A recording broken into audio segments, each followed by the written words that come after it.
Destroy it! He is no man. I am the strongest woman this state has ever seen! Cast it into the fire! Fight with our friends! Are we not saying phrasing anymore?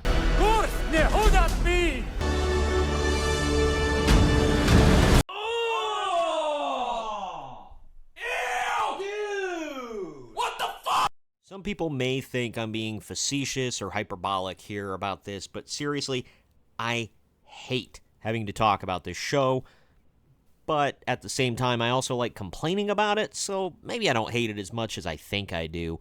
I do hate that this show exists in the current form that it does, because as a Lord of the Rings loyalist, a Lord of the Rings fan, a big nerd for it, as you can see here, somebody who grew up on it, I really wanted the Rings of Power to be something great. I was really pulling for this thing, but from the very first trailer, I could tell that it was going to be trash, and I was unfortunately right, and it just keeps getting worse and worse. So, yet again, we're here to talk about the frauds of Prime, aka the Rings of Power. First of all, my name is Troy. This is Marks on TV. Thank you for watching. Before we get into all the news here, I've got a couple of articles to cover.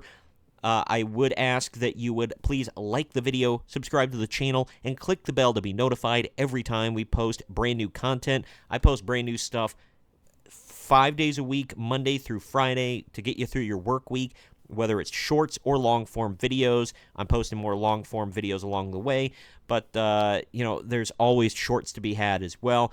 So plenty of content on TV, movies, games, wrestling, anime, whatever you want. But let's get into this talking about the Rings of Power.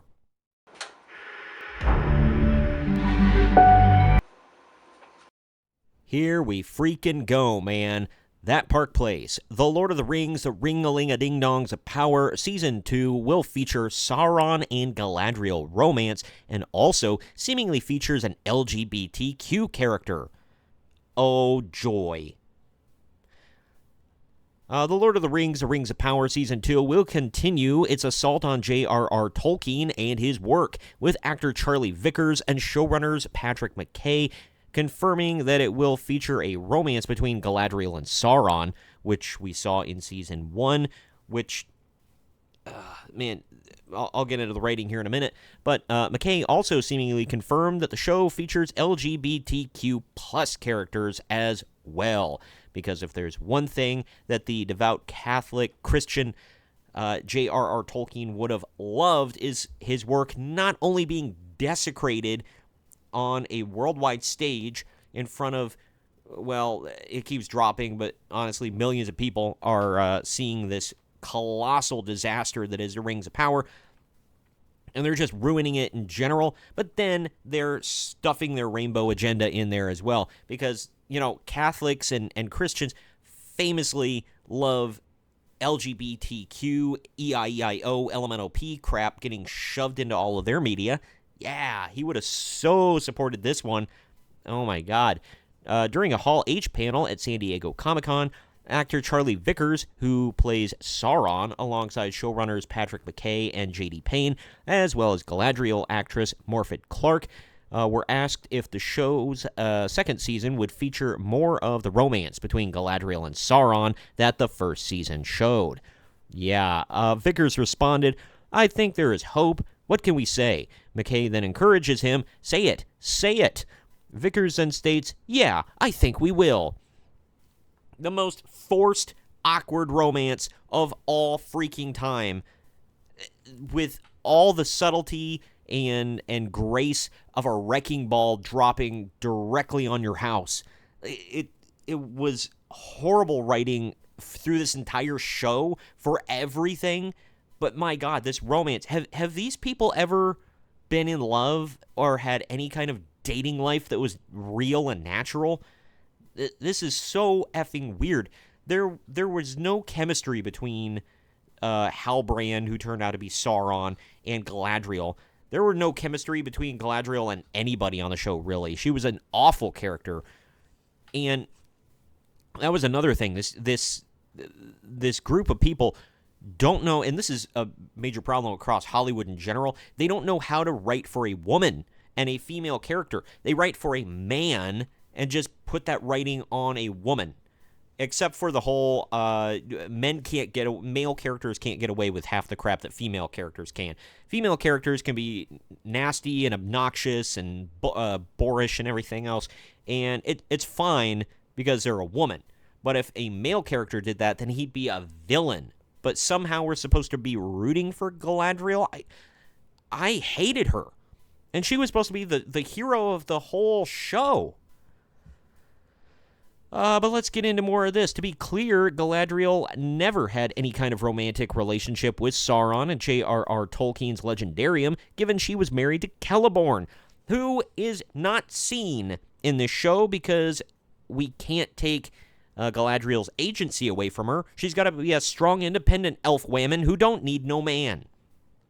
And Celeborn would have just been in her way. She said that he went off to war and died, and that's not true. Like, in the book, anyway, in the books that they claim to be going off of. He's in The Lord of the Rings, which is set, like, way after this. So, he's not dead. People are saying, oh, well, she said that because she thinks he's dead. She hasn't seen him in, like, 1,000 years or something. So, that's what they're going with. He should have just been in the damn show. They were supposed to be a team that they did stuff together. He was actually pretty significant in Tolkien's work, but no, got to give it all to Galadriel. But either way, in the Silmarillion, Tolkien wrote, quote, "A queen she was of the woodland elves, the wife of Celeborn of Doriath, yet she herself was of the Noldor, and remembered the day before days in Valinor, and she was the mightiest and fairest of all the elves that remained in Middle-earth." Yeah, mightiest and fairest. She's not fair in the show at all. I mean, and this isn't an insult of Morfydd Clark's looks at all. I'm not saying she's ugly, but she's not like... She tries to be like rough and tough and tumble and whatever, and she almost acts like she's uncomfortable when she has to actually look and dress like a female and not like some warrior princess or whatever. And she's just a hateful, nasty... She's a Karen, is what she is. Like the nastiest Karen of all the elves is what she is. She's super unlikable. And the mightiest... Yeah, mighty isn't, like, she's got power, but she's not a warrior. Like, they took these, like, little tiny things from the books and was like, oh, that means she's a warrior. We can have her leading armies of elves, and she's a commander. Like, effing no, dude. At no point in the books does it even somewhat insinuate that. But, you know, they were going to read into it whatever they want. Furthermore, he made it clear that Galadriel was Sauron's chief adversary and obstacle during the Second Age in Eregion. He wrote in Unfinished Tales, quote, "In Eregion, Sauron posed as an emissary of the Valar, sent by them to Middle-earth, thus anticipating the Istari," who are the wizards, the Istari. They come to Earth, whatever, as you saw with the Stranger in Season 1, who's not even supposed to be there yet, or ordered by them to remain there to give aid to the elves. He perceived at once that Galadriel would be his chief adversary and obstacle, and he endeavored, therefore, to placate her, bearing her scorn with outward patience and courtesy, which we're going to see a bit of in Season 2, I guarantee it, but they're going to do it in the most ham-fisted, horrible way that destroys anything that Tolkien ever wrote. Because that's what they did with Season 1, so why would they not do it with Season 2? Not only will the second season foster a romance between Sauron and Galadriel, but showrunner Patrick McKay seemingly confirmed that the show features LGBTQ plus characters. When asked if there will be LGBT characters in the show, McKay said, maybe you have already? What does that mean? That they're going to turn some of the existing characters gay? Is Don Lemonless, who's gay in real life? You know, what's his stupid name in the show? Arondir? Maybe he, now that Bronwyn's out of the way, maybe he's actually bisexual. Yeah, bisexual elf. A bisexual black elf. BIPOC LGBTQ. That's what this show needs to really spice it up a little bit, eh? Just bend over Tolkien's work and give it to it right in the a-hole. No lube, baby. It's pitchforking time. This is anathema to Tolkien, who made it clear that The Lord of the Rings was a fundamentally religious and Catholic work, unconsciously so at first, but consciously in the revision. In letter 142 to Father Robert Murray, S.J. I'm not Catholic, so I don't know what S.J. is. The Catholic Church is very clear on homosexuality, blah, blah, blah, blah, blah. I talked about that earlier. Good God. Yeah, so that's they're just desecrating the works of Tolkien again, and just pissing on his grave as a whole. Let's get to the second article, though, I wanted to cover, also from that Park Place, about the Ring-a-Ling-a-Ding-Dongs of Power. Lord of the Rings, The Rings of Power Season Dose trailer surpasses 139,000 dislikes as actors trash Tolkien fans. That's always best, to crap on your fans. Nobody ever learns. It's the "how many times do we have to teach you this lesson, old man" meme. It's also the meme of, am I so out of touch? No, it's the children who are wrong. The Principal Skinner thing from Simpsons, I use that gif or that clip quite a bit. Lord of the Rings, The Rings of Power Season 2 trailer that premiered at San Diego Comic-Con has surpassed 139,000 dislikes as a number of actors of the show continued to trash fans of J.R.R. Tolkien and his work. Well, recently, white supremacists are known to be Tolkien fans, according to international newsreader. What the hell is her name? She's so inconsequential. Rachel Madcow over on PMSNBC. She said that the far right and white supremacists, they love J.R.R. Tolkien and the Lord of the Rings, and she had no idea what the hell she was even talking about when she's going through the story. But she knows that the current VP candidate, J.D. Vance, is he likes Lord of the Rings, and the guy who was his mentor liked Lord of the Rings. So therefore, it's for white supremacists, which makes a lot of sense, because millions and millions of people across the world have liked Lord of the Rings forever. But no, it's for white supremacists. My God. On July 29th, the trailer had around 8 million views, over 56,000 likes, and 112 dislikes. On July 30th, the trailer has 1.6 million views, with over 71,000 likes and over 139,000 dislikes.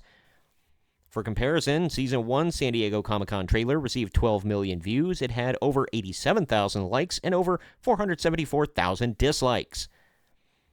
While the Season 2 San Diego Comic-Con trailer is not getting as many dislikes as Season 1 San Diego Comic-Con trailer, it is still pacing around twice as many dislikes as likes. On top of the trailer receiving nearly 140,000 dislikes, excerpts from the cast, many appearances at San Diego Comic-Con show them taking shots and trashing fans of J.R.R. Tolkien. I'll get to that in a second. Why so many less people are talking about the Season 2 trailer and trashing it and watching it and whatever? Because nobody cares. People are tuning out in mass, in droves. They only retained, 30% of their audience from episode 1 to episode 8 in the first season? That's insane. A 70% drop. 70%. And most of that 30% that they retained were hate watchers. My God. And if you don't believe me, look at YouTube. Look at X. How many people are trashing it, did trash it, made videos about it. Hate watchers, man. Effing insane. But that's exactly why the numbers dropped. But either way, getting back to wrapping this up, furthermore, it also indicates that the second season will continue to eschew many, I don't know sorry if I mispronounced that one, any semblance of J.R.R. Tolkien's original work in favor of pushing woke ideology. Actress Morfydd Clark, who plays Galadriel, stated, "You know, powerful women, they make people cross, and I feel blessed to play her, and to make Sauron cross. Excuse me. My God. Yeah, powerful effing women. I like how this narrative was never a thing years ago when we had tons of powerful female characters. Galadriel herself in the original trilogy was a powerful female character. This is not Galadriel. They don't actually listen to any of the complaints. They cherry pick a few of them and they're like, look, see, sexism. F off. Actor Ismael Cruz Cordova, Don Lemonless, also stated during Entertainment Weekly's Brave Warriors panel, quote, "My character is not in the lore of The Lord of the Rings, and that was an issue for some people." He added that it was a big controversy of me being the first elf that wasn't white. I loved the nerve that I pinched. I really do. I was so excited to create something new. A lot of people, speaking on behalf of Tolkien, I don't know if they understand the spirit of Tolkien. His work speaks of the times. No, they don't. His work is static. It speaks of the time that he wrote about, period. This doofus also stated, "We work with these deep existential questions, and those questions change with the times. We can't retell something like Lord of the Rings today, 2024, without introducing different existential questions, and that comes in the form of character." He then reiterated, "We had never really seen an elf that was the people's elf." The people's... God damn. We'd always seen elves that were royal and regal, but we hadn't seen one that was a frontline soldier, a guy that got an assignment kind of thing. It was pretty cool to represent that and have a voice within elvenness. I think a lot of people identify with this elf and his plight. Okay. Cool story, bro.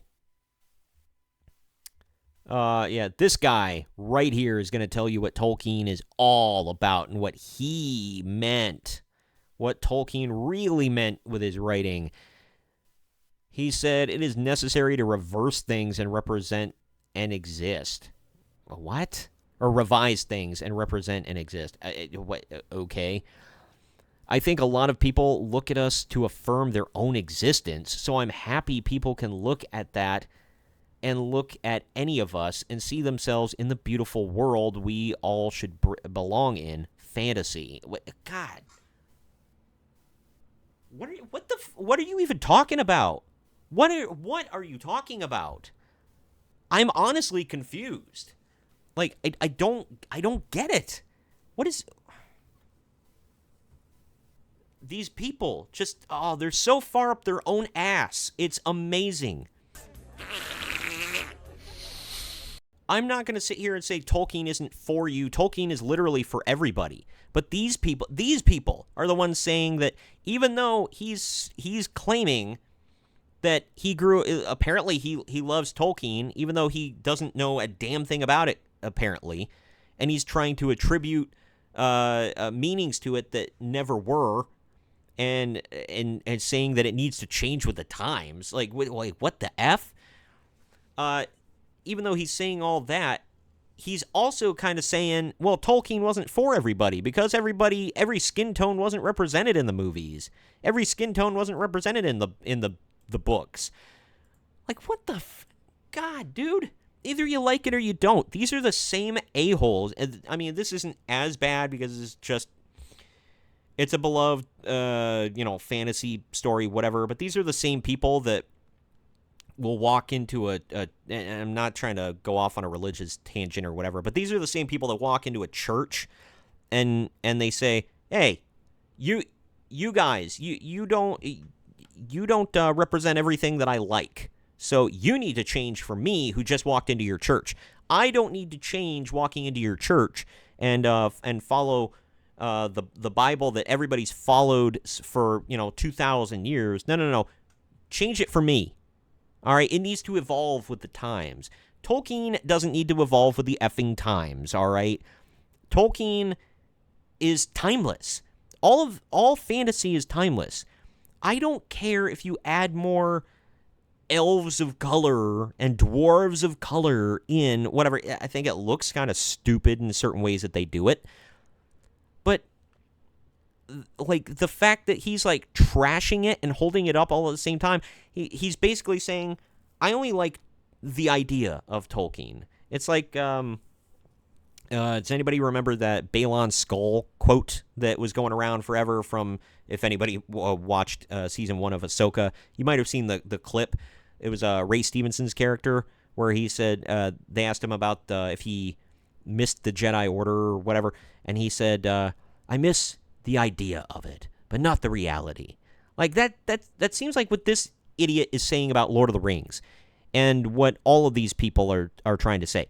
Look, we like the idea of taking something that's already got an established built-in fan base, something we could never create on our own, and just like robbing it of its soul, gutting it, and making it our own thing. That's exactly what they're doing. This is a garbage show. People were hating on it. Now people are just effing tuning out because who gives a damn? I hope Amazon loses it because this is the most expensive show ever. That was a big story back when season 1 came out. I cannot effing wait for the show to lose a ton of money and it goes down the tubes. But anyway, comment down below with what you think of all this. What do you all have to say? I'm looking forward. I know this was a long video. I apologize, but I really want to know what you guys are all thinking. Have you watched season 1? What did you think of season 1? Are you going to keep up with season 2? Let me know down in the comments section. As always, the links to the articles I covered can be found down in the video description. And please share this video around to everyone you know. Please like the video, subscribe to the channel, and click the bell to be notified every time I post brand new content, which is Monday through Friday, 5 days a week to get you through the work week, or you can catch up on the weekend. It's fine by me. I have been Troy. You have been watching Marks on TV, and we'll see you next time.